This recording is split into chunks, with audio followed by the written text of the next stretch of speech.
Hey, what's going on, guys? Coach Mark here. Wanted to talk to you real briefly about when you're making a fist. If you need to make a fist for self-defense, how you can do it, the different ways you can do it.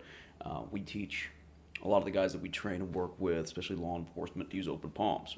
Average everyday citizens that don't have time to build up their fists, it makes sense to hit with the open palm. The reason for that is if you break your hand, it's called a boxer's fracture, where you break these metatarsals on the top, the back of the hand. And if you hit something or you miss and you hit concrete, man, if you shatter that, your fist is done. You are not opening up doors. You are not calling for 911. You're not calling for backup of your LEO. If you damage your hand, you're done. Hitting the top part of someone's skull with the bottom knuckles, oh man, that can be brutal. Always try to hit with those first two if you can. When you're throwing your hooks, that's the worst part. So in full contact karate, they've learned to flip their fist upside down and hit with that first knuckle. These are just things to think about.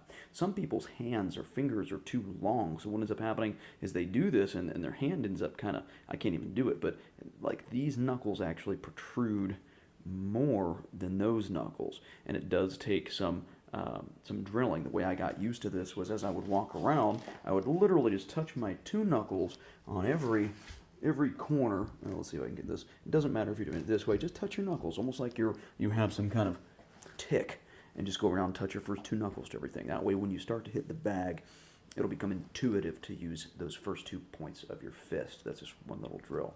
Another thing you can do in order to combat the awkwardness of a hand, just snapping your hand into a fist sometimes for some people becomes, hey, I don't want any trouble. Just doing that is difficult for sometimes kids, sometimes some adults.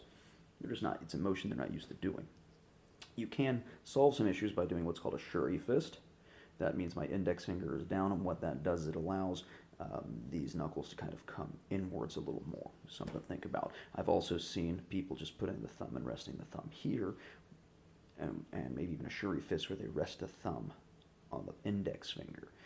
And it will feel as if you're indexing your body this way at first until you get used to it. Wrist strength will play a lot into this. So start strengthening those wrists. If you need drills, let me know. Love to be able to share some drills that we do to get the strength in the wrist.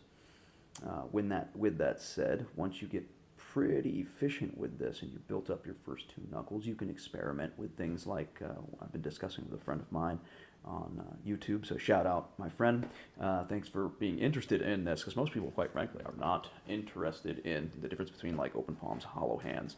I use a technique called hollow hands, where I will roll my fingers and allow my fingers just to drop over my wrist, and that becomes what's called a hollow hand. And what that allows me to do is not only hit just as hard as normal, but it allows me to open up and index my hands quickly, so if I need to grab, arm drag, anchor onto somebody, I'm able to do so just by going into this kind of a fashion. So I'm able to throw my punches, open my hands, grab, do what I need to do while I'm switching over into a hollow hand. A little bit more advanced of a tactic, but if you play with it, you hit something hard, you'll notice it works. It does not jam. It doesn't. The density of fist doesn't matter, because you're backing up your structure of your bones behind. And anyone who's efficient at striking knows it's about your distancing and are you hitting with a good shape, the shape of your body. Maybe one of these days I'll make a video on that. But those are just some things to think about. Shuri Fist, laying the hand over the index knuckle, if that works for you. It doesn't work for me, but these are ways to make your hand shape to where it's more effective. Remember, hammer fists work just as good. So if you're not a trained fighter, open palms, fingertips together, fingertips open, hitting with the heel of the hand, the bottom portion. It works really well. One of these days I'll talk about how to generate more power and force using your body correctly. So hope that helps, guys. Look forward to talking with you soon.